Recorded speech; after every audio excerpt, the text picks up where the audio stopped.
सबसे पहले हम ट्रांजिस्टर को स्टेबलाइज करेंगे, स्टेबलाइजेशन। क्यों? क्योंकि हम ट्रांजिस्टर को बैठा रहे हैं। 3 तरह के कॉन्फ़िगरेशंस हम ट्रांजिस्टर में ला सकते हैं। कॉन्फ़िगरेशंस कौन से 3? या तो हम उसको सीबी मोड करें, कॉमन बेस करें, या तो हम सीई करें, कॉमन एमिटर करें, या तो हम सीसी करें या कॉमन कलेक्टर करें। अब हमारी रिक्वायरमेंट जितनी जैसी होती है हम उसका वैसा कॉन्फ़िगरेशन डालें। बस मोस्ट ऑफ द टाइम आपने देखा होगा कि न्यूमेरिकल्स बोल लीजिए या मोस्ट ऑफ द एप्लीकेशन, चाहे आप ग्रेजुएशन में करो चाहे आप पोस्ट ग्रेजुएशन में करो, आपको सी कॉन्फ़िगरेशन ही दिखाई देता है। ठीक है, यानी कि कॉमन एमिटर।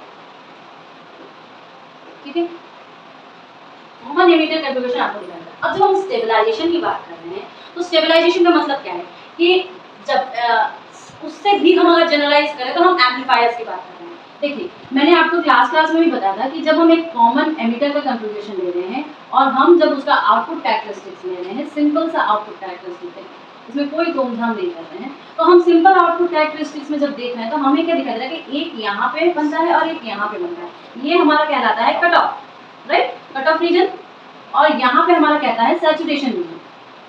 ठीक है, अब इन दोनों रीजन का हम किस में प्रयोग करते हैं? जब हमें ट्रांजिस्टर को स्विच बनाना होता है।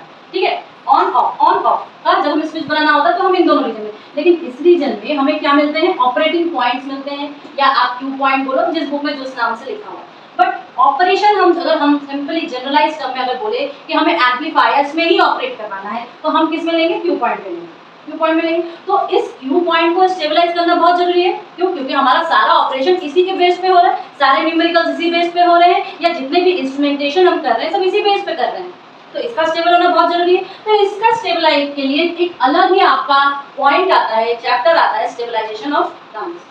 अब ये स्टेबलाइजेशन हम देखते कैसे हैं? ये स्टेबलाइजेशन हम ट्रांजिस्टर की बायसिंग पर देखते हैं, ट्रांजिस्टर बायसिंग, ट्रांजिस्टर बायसिंग। तो आपकी बुक्स में ये यूनिट होगा ट्रांजिस्टर बायसिंग करके, ट्रांजिस्टर बायसिंग करके ये यूनिट ही होगा। अब इसमें हम लोग बेस बायस करते हैं, एमिटर बायस करते हैं, ये हम लोग देखेंगे आज। बट अब ये ट्रांजिस्टर स्टेबलाइज कैसे नहीं हो रहा है ये हम देखेंगे। क्या देखिए, दो मेन कारण होते हैं। पहला कारण क्या होगा कि टेम्परेचर, जैसे ही टेम्परेचर थोड़ा सा डिफरेंट हो रहा है, अल्टर हो रहा है, तो आप देखोगे कि ट्रांजिस्टर की बायसिंग पॉइंट इधर उधर हो जाएगा, खिसक जाएगा, स्टेबल नहीं रह पाएंगे। क्या? पहला है टेम्परेचर, टेम्परेचर अल्टरेशन। ठीक है, और दूसरा पॉइंट हम क्या कहेंगे कि ट्रांजिस्टर पैरामीटर्स, ट्रांजिस्टर पैरामीटर्स करके एक पॉइंट आप लोग बुक में पढ़ोगे। एक्चुअली ये ट्रांजिस्टर पैरामीटर होता क्या है? ट्रांजिस्टर पर मान लो कि हम same to same material, same to same transistor name का हमने उसको रिप्लेस कर दिया, लेकिन रिप्लेस करने के बावजूद भी हमें पॉइंट्स डिफरेंट मिलेंगे। ये ध्यान में रखना है कि ट्रांजिस्टर के जो पैरामीटर्स होते हैं वो हर एक ट्रांजिस्टर के अपने स्पेसिफिक होते हैं। ठीक है, आप आइडेंटिकल नहीं कर पाते उसे। ओके, तो ट्रांजिस्टर पैरामीटर्स और टेम्परेचर्स ये दोनों बहुत जरूरी होते हैं इसके लिए, आपके स्टेबलाइजेशन। तो ट्रांजिस्टर पैरामीटर्स में अल्टर क्या करेगा? आईसी को अल्टर करेगा या आईसीई को अल्टर करेगा? आईसी को अल्टर करेगा, आईसीई को अल्टर करेगा।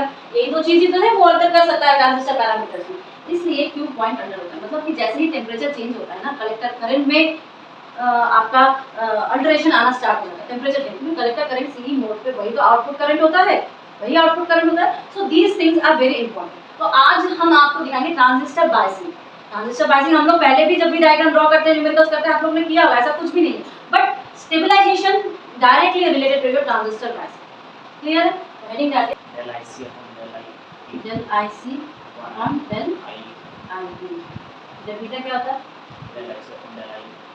del IC upon del IB। और गामा क्या होता है? del IB upon del IC। ठीक है, इसका मतलब बीटा ये हुआ। बीटा यानी कि हम ये कह सकते हैं कि IB into beta times is equal to IC। अगर हम del को हटा दे तो ये कह सकते हैं। सो देखो, ये जो देखिए, ये जो स्टेबलाइजेशन होता है ना, ये स्टेबलाइजेशन आपके इसका मतलब हम कुल मिला के क्या देख सकते हैं? IC डिपेंडेंस ऑन टेम्परेचर, या हम दूसरा देख सकते हैं थर्मोडायनामिक, या हम तीसरा देख सकते हैं कि जो पैरामीटर डिपेंडेंस, पैरामीटर डिपेंडेंस। देखो, आईसी डिपेंडेंस तो मैंने अभी आपको कह दिया। आईसी डिपेंडेंस क्या होता है कि देखिए, आईसी क्या होता है? अगर हम जनरलाइज, बहुत ही जनरलाइज सी कॉन्फ़िगरेशन का ले रहे हैं, सी कॉन्फ़िगरेशन का अगर ले रहे हैं तो मेरा आईसी क्या होता है? Beta times IB plus beta plus 1 हो जाएगा ना, यहाँ पर beta IB plus 1 plus beta ICBO हो जाएगा, यानी कि बेस के समय हमारे पास जो करंट आ रहा है वो इसके पास डिपेंडेंट है, जिसे हम लोग क्या कहते हैं, कलेक्टर लीकेज करंट। लिख लीजिए इसको, CBO को क्या कहते हैं हम लोग, कलेक्टर लीकेज करंट। ठीक है, और ये कलेक्टर लीकेज करंट किसके ऊपर डिपेंडेंट होता है, आपके टेम्परेचर के ऊपर। चलो अभी इसको छोड़ो, पहले ये देखो ये क्या होता है, टेम्परेचर डिपेंडेंस।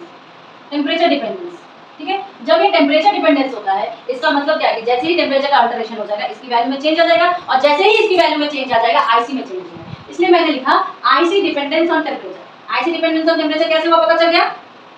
इसको लिख लीजिए, फिर आगे बढ़ते हैं।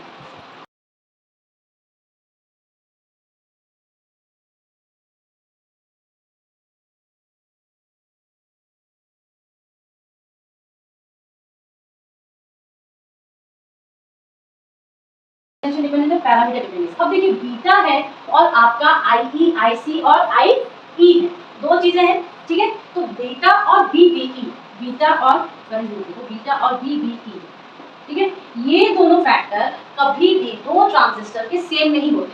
these two parameters are not same for any two transistor, for any two same type of transistors,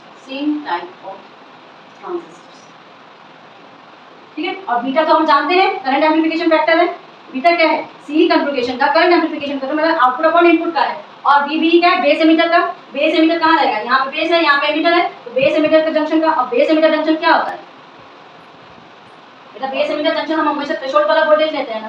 तो ये कहा जा रहा है कि दो ट्रांजिस्टर का ये दोनों फैक्टर कभी सेम नहीं होता है, और सेम नहीं होने के कारण हम क्या कहते हैं, जैसे जैसे टेम्परेचर बढ़ता है, ठीक है, जैसे जैसे टेम्परेचर बढ़ता है आपका ये बीबीई घटता रहता है। तो आप बोलोगे जैसे जैसे टेम्परेचर इंक्रीज होता है बीबीई डिक्रीज होता है, बीबीई डिक्रीज होता है। इसलिए हम देखते हैं कि यहाँ पर टेम्परेचर डिपेंडेंस काफी बड़ा फैक्टर है। तो पहले वाला ही फैक्टर है, हम क्या देखते हैं, IC is equal to beta times of IE plus 1 plus beta CBO। अब मैंने आपको बोला था कि ये आपका कौन सा CBO यानी कि लीकेज करंट है, ये लीकेज करंट है, और ये लीकेज करंट जो है ये आपका टेम्परेचर डिपेंडेंस है, टेम्परेचर डिपेंडेंस है। अब आप सोच लो कि कंटिन्यूअसली अगर टेम्परेचर इंक्रीज हो रहा है, दैट मींस वो हमारे स्टेबलाइजेशन को तो कर रहा है, और सेल्फ डिस्ट्रक्शन भी तो कर रहा है ना। वो ट्रांजिस्टर अपना खुद का सेल्फ डिस्ट्रक्शन कर रहा है, और जब वो खुद का ही ट्रांजिस्टर डिपेंड कर रहा है तो यानी कि ट्रांजिस्टर खराब हो रहा है। So these destroy the stability,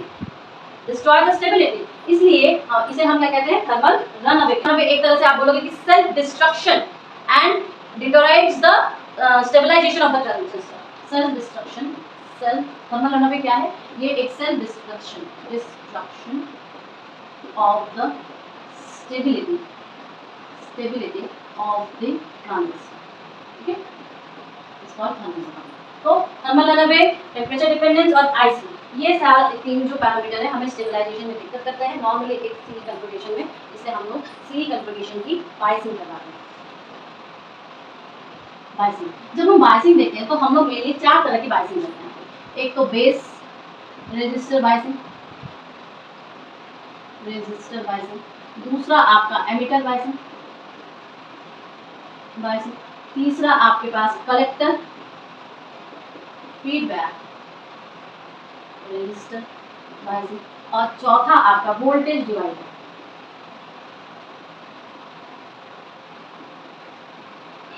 और हम लोग देखेंगे कि ये वाला सबसे ज्यादा स्टेबलाइज है, ठीक है। ओके, ये चार तरह की बायसिंग है। अब आपके एग्जाम में क्या आएगा, एग्जाम में इस बायसिंग पर एक आपको डायग्राम दिया जाएगा, एक पैरामीटर दिया जाएगा, कुछ लिस्ट ऑफ पैरामीटर्स दिए जाएंगे, और आपको आउटपुट जो भी आपका निकालने को बोलेगा आपको निकालना है बायसिंग। तो आप बहुत ज्यादा न्यूमेरिकल सॉल्व करोगे तब ये आपका बैठेगा हाथ में, तो ऐसे नहीं बैठेगा, क्लियर है। तो सबसे पहला हेडिंग डालिए बेस बायसिंग। पहला है base resistor biasing. Base resistor इतने पार्ट पर हमारे पास क्या है, इतने पार्ट पर हमारे पास V आएगी, ठीक है। अब करंट ये वाली डायरेक्शन क्या होगी, आपके IE जाएगी, तो यहाँ पर IE लिखो, ठीक है। अब ये V बचा और क्या बचा, IC बचा। तो यहाँ पे जब हम वोल्टेज अप्लाई करेंगे, कौन सी वोल्टेज यहाँ पे अप्लाई कर रहा है, प्लस VCC, तो जो होगा आपका करंट यहाँ पर IE जाएगा और यहाँ पर आपका IC जाएगा कि नहीं बताओ, हो गया डायग्राम बेस बायसिंग का। अब आप मुझे बताओ कि जब हम एक ये मिटा दें, अब जब हम एक सी कन्फिगरेशन ले रहे हैं तो beta is equal to what, beta is equal to output upon input, output upon input, तो आउटपुट हम किससे ले रहे हैं, IC upon IB, IC upon IB हो जाएगा, IC upon IB. This means कि आपके पास जो आईबी है वो क्या है, IC times beta, IC times beta, beta क्या है आपका करंट एम्प्लीफिकेशन फैक्टर है। अब आप मुझे बताओ कि यहाँ पर क्लोज लूप है, क्लोज लूप लिख लीजिए। तो क्लोज लूप में जब हम इस साइड का क्लोज लूप करेंगे, इस साइड का क्लोज लूप करेंगे तो मेरे पास क्या आएगा, मेरे पास बीसीसी क्या आएगा बताओ, BCC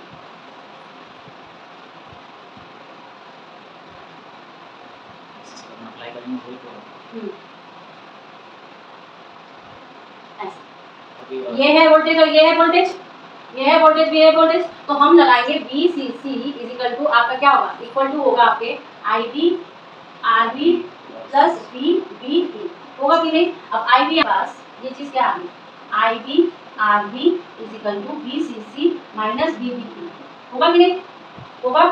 IB is equal to क्या हो जाएगा, इसका मतलब VCC minus VBE upon RB, resistor biasing, that means RB क्या होगा, VCC minus VBE upon I। अब मुझे ये बताओ, ये चीज हमें पता होती है कि नहीं होती है, VBE क्या है, VBE यानी कि ये वाली चीज वोल्टेज। अब यहाँ पर कुछ लगा हुआ तो है नहीं आपके VBE, और ये हम लोग जब कैलकुलेशन देख रहे थे तो VBE की वैल्यू बहुत बहुत छोटी होती है एज कम्पेयर टू योर किसका, VCE। तो आप लिखोगे यहाँ पर क्या लिखोगे कि VCC, आप यहाँ ये लिखो VBE is very small, small as compared to your what, as compared to VCC, therefore क्या हो जाएगा आपका जो RB होगा वो VCC अपॉन IB आ जाएगा, सिंपल VCC अपॉन DIC का यही फैक्टर होता है, स्टेबिलिटी, स्टेबिलिटी फैक्टर आपका क्या होता है DIB अपॉन DIC, ये एक फैक्टर होता है, अपॉन में होता है, ऊपर 1 प्लस बीटा होता है और ये बीटा टाइम्स होता है, कन्फिगरेशन में ये सारी चीजें होती हैं, ठीक है। स्टेबिलिटी देखो, किसी भी stability factor S stability factor क्या होता है, 1 plus beta upon 1 minus beta times of DIC sorry DIB upon DIC, collector current और बेस करंट,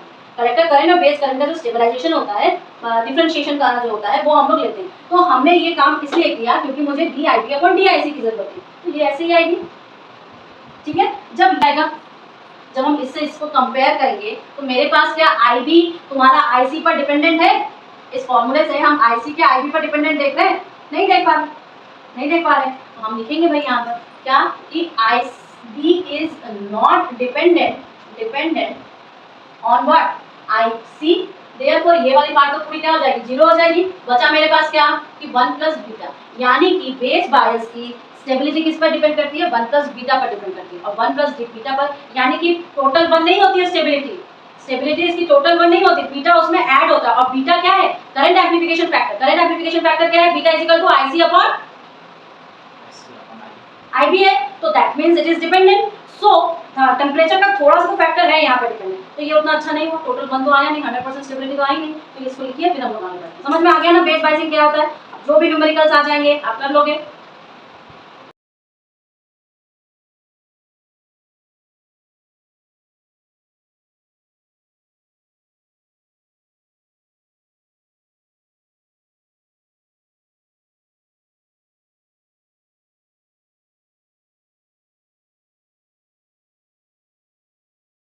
देखो कहीं कहीं पर आपको बुक में क्या दिखाई देगा कि ये वाला जो मेथड है उसको फिक्स बायसिंग बोलते हैं, फिक्स बायसिंग, फिक्स बायसिंग। तो क्या ये हमारे लिए सही है, नहीं। अगर मान लो बीटा हमारा 100 दे दिया जाए, 100 दे दिया जाए तो स्टेबलाइजेशन क्या होगा, 1 प्लस बीटा, यानी कि 101 हो जाएगा कि नहीं, 101 हो जाएगा, और इसका मतलब कलेक्टर करंट ड्रास्टिकली चेंज हो रहा है, हमारा कलेक्टर करंट हमारा ड्रास्टिकली चेंज हो रहा है, यानी कि हम ये देख सकते हैं कि इससे हमारा ICO भी चेंज हो जाएगा, ICO भी चेंज हो जाएगा, तो ये मेरे लिए फायदेमंद है नहीं फिक्स बायसिंग, फिक्स बायसिंग हमारे फायदेमंद है नहीं, क्योंकि सब चेंज ही होगा टेम्परेचर के साथ, ठीक है।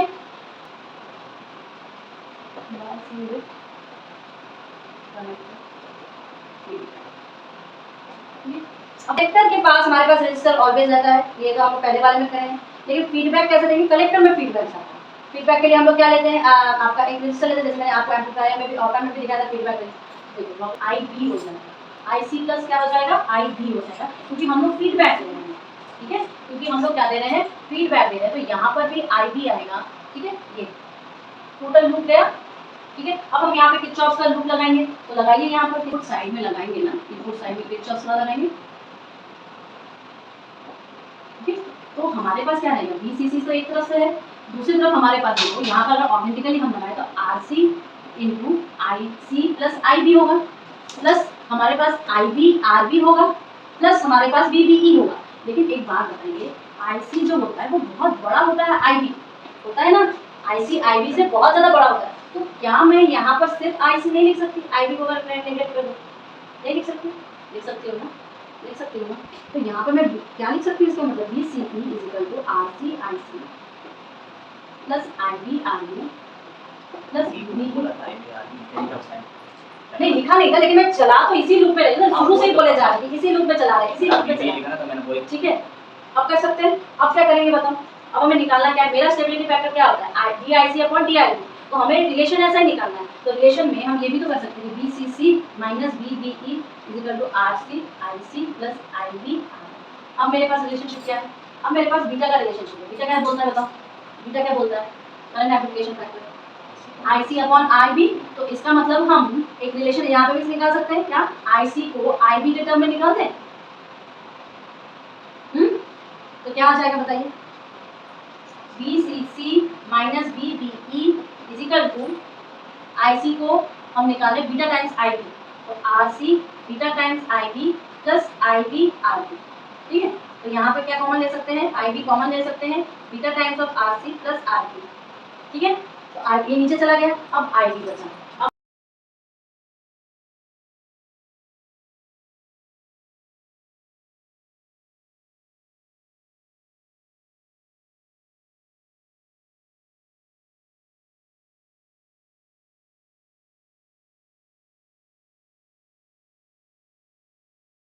बनाने वाले हैं दूसरा, ये बेस एमिटर बायसिंग है, देखिए emitter biasing,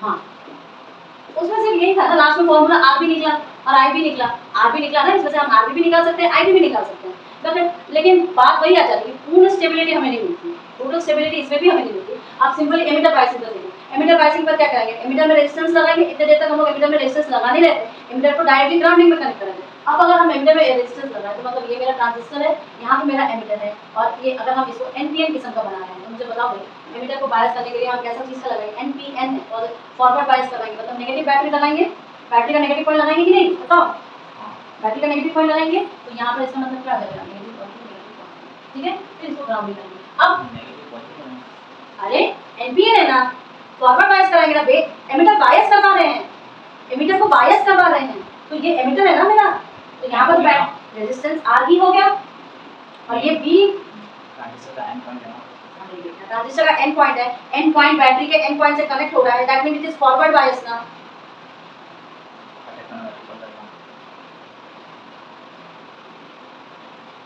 forward bias, positive को पॉजिटिव से कनेक्ट करते हैं, नेगेटिव को नेगेटिव से कनेक्ट करते हैं, फॉरवर्ड बायस, ठीक है। तो ये चीज क्या हो जाएगी यहाँ पर, इसका मतलब ये BEE हो जाएगा। अब इधर आ जाओ, मेरे पास यहाँ पे बेस बचा हुआ है, बेस को सिर्फ ये यहाँ पर हमें BCC देनी पड़ेगी, BCC देनी पड़ेगी, तो यहाँ पे BCC कैसे देंगे हम, बताओ अब मुझे ये तुम बताओ, लॉजिक क्या लगेगा यहाँ पर, कलेक्टर को खिंचवाना है, रिवर्स बायस करवाना है, रिवर्स बायस करवाना है, दैट मीन्स कि यहाँ पर हमें पॉजिटिव नेगेटिव, ये चीज़ आपको कंठस्थ याद होनी चाहिए बेटा जी। क्यों, क्योंकि ट्रांजिस्टर का जो कन्फिगरेशन होता है उसको हमेशा हम क्या सा कन्फिगरेशन डलवाते हैं, हम डलवाते हैं कि ये साइड फॉरवर्ड बायस हो और ये साइड आपकी रिवर्स बायस हो, तभी आपका ट्रांजिस्टर वर्क करवाएगा, तभी आपका ट्रांजिस्टर वर्क करेगा, ठीक है। अब हमें क्या क्या चाहिए, कलेक्टर करंट चाहिए एक, अब हमें कलेक्टर करंट चाहिए, और दूसरा हमें क्या चाहिए, कौन सा वोल्टेज चाहिए बताओ, बेस एमिटर वोल्टेज, अरे सॉरी कलेक्टर एमिटर वोल्टेज चाहिए, हमें एक कलेक्टर करंट चाहिए और वोल्टेज क्या चाहिए, VCE कलेक्टर एमिटर वोल्टेज चाहिए, तो ये हमें इनपुट साइड से मिलेगा और ये हमें आउटपुट साइड से मिलेगा, ठीक है। यानी किरचॉफ्स लॉ हम KVL यहाँ पे लगाएंगे, एक बार KVL हम यहाँ पे लगाएंगे, राइट। तो ये साइड मेरा क्या है, ये साइड मेरा इनपुट साइड है, ये साइड मेरा आउटपुट साइड है, फिर हम इससे क्या निकल लेंगे, फाइनली फाइनली वही मेरा रिलेशन स्टेबिलिटी का कौन सा रिलेशन है स्टेबिलिटी का, डी आई बी ई आई सी, यही तो रिलेशन में निकाला है, बाकी को बीटा प्लस में पूछ लूंगा। समझ में आ रहा है? किरचॉफ लॉ लगा लोगे यहाँ पे।